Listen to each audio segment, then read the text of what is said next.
Hola, mi nombre es Nicolás y les doy la bienvenida a esta nueva audiocápsula quincenal en donde hablaremos sobre temas de finanzas corporativas. Tenemos siempre la información financiera disponible para realizar estudios de costo de capital. Bueno, pues este no es siempre el caso. Y vamos a considerar diferentes métodos alternativos para que no se nos dificulte realizar estudios que abarquen soberanos de diversa índole, con el objetivo de buscar nuevos lugares para invertir y que la disponibilidad de indicadores más utilizados no sea impedimento para considerar o por lo menos comparar opciones.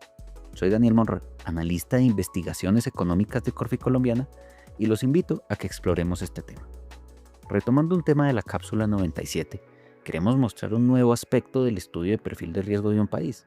En anteriores ocasiones partíamos de la base de que todos los países tienen información suficiente, lo que permite a un analista escoger la fuente o método que mejor se ajuste al estudio que se realiza. No obstante, ¿qué podemos hacer cuando el país en el que hemos elegido invertir tiene información pública muy limitada? Para no ir muy lejos, en Latinoamérica tenemos el caso de Bolivia o Venezuela, que no cuentan con CDS, u Honduras, que no tienen un ENVI vigente. Por diversas razones, notamos que hay países que de un momento a otro pierden cobertura y existencia de productos que permiten seguir el ritmo de los cambios en su perfil de riesgo. Y esto crea dificultades a la hora de cuantificar el riesgo de un emisor para cálculos financieros. Esto se puede deber a un menor apetito por sus títulos o que dejan de emitir en una moneda determinada. Puntualmente, en finanzas corporativas buscamos un valor numérico para este riesgo con el objetivo de obtener una prima que añadimos a los estimados de costos, como el esperado de capital propio, también conocido como CAE. Lo que hay de manera subyacente en estos costos es el margen de incumplimiento, una probabilidad de default cuyo riesgo afecta lo que se espera recibir. Vamos a realizar este análisis desde la óptica de inversión en un país en general, diferente al caso para empresas individuales, pues en ese caso partiríamos del resultado a nivel país y luego ajustamos la fórmula.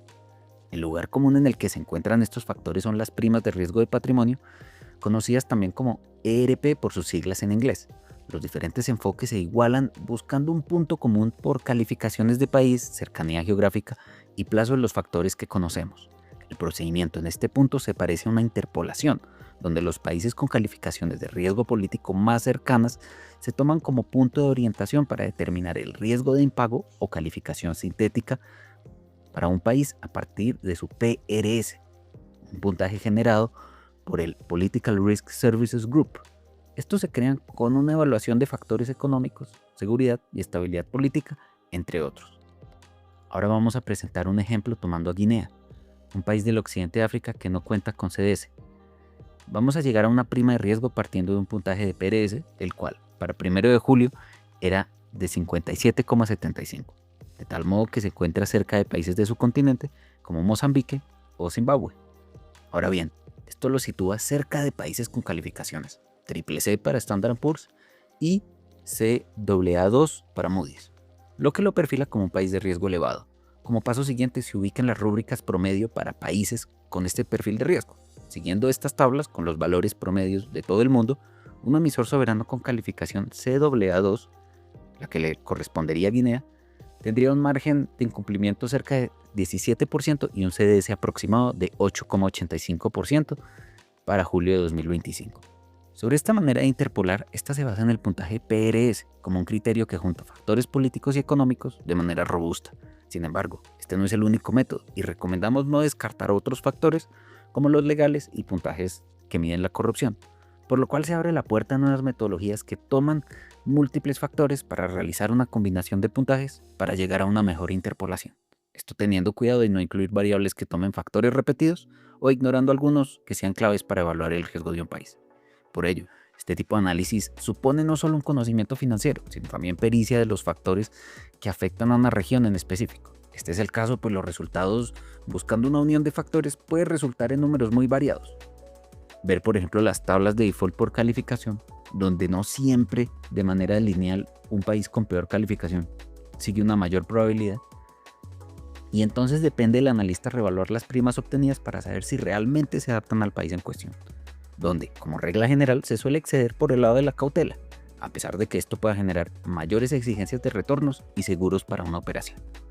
Buscando entender diferentes enfoques de riesgo país, los más usados tienen un fuerte sesgo de riesgo crediticio, como hemos mencionado, pero se pueden complementar con otros que miran cosas un poco diferentes. Por ejemplo, estudios como Business Ready del Banco Mundial, antes Doing Business, que revisa la seguridad jurídica de los contratos, la demora en trámites estándar, efectividad de los mecanismos de reclamo, entre otros. Estos parten desde el punto de vista de un accionista de un proyecto de inversión extranjera en cuanto a las condiciones existentes. También está, por ejemplo, el puntaje de riesgo país de Capital IQ, plataforma de información financiera de Standard & Poor's. Esta metodología agrupa factores políticos, económicos, legales, fiscales, operacionales y de seguridad. Estos se promedian con pesos iguales y se actualizan periódicamente para tener una medida vigente sobre los países. Este se realiza con criterios cualitativos y cuantitativos, pensando en un escenario general de riesgos para una empresa privada diferente al soberano que tienen las calificaciones de riesgo.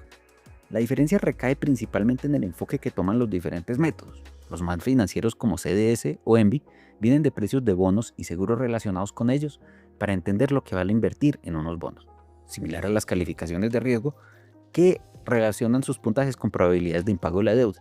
Estos factores están muy concentrados en la deuda soberana y en el caso de estudio que estamos planteando se ajustan al CAE de un país. El PSR, en cambio, se concentra más en temas políticos. Por lo tanto, alternativas como los puntajes de Standard & Poor's o el Business Ready pueden ayudar a complementar este análisis a la realidad corporativa distinto a lo que sucede a nivel soberano. Lo que vemos desde la óptica de esta cápsula es que hay mucha información para los emisores que no cuentan con los indicadores habituales de perfil de riesgo. Y esta información es suficiente para no meter a todos los países en una misma bolsa de riesgo máximo que pueden parecer imposibles de estudiar en una primera instancia.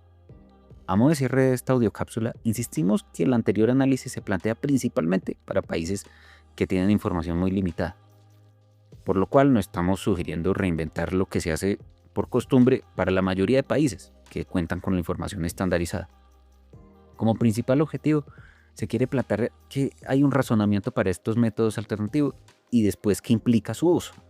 Igualmente, que hay muchas medidas de riesgo país donde sugerimos las que tengan un seguimiento histórico o juicioso para un gran número de países. Al mismo tiempo, conocer las diferencias entre las metodologías y después lo que implica su uso cuando después llegamos a un resultado para primas de riesgo y por ende lo que esto implica para estimados de CAE y WACC, ya sea para países o empresas. Bueno, es todo por hoy. Esperemos que hayan disfrutado esta cápsula. Hasta la próxima. Gracias a todos por escuchar esta audiocápsula. Los invito a suscribirse a nuestro canal de Spotify y seguirnos en Instagram, Facebook, LinkedIn, X, YouTube y Threads como @corficolombiana.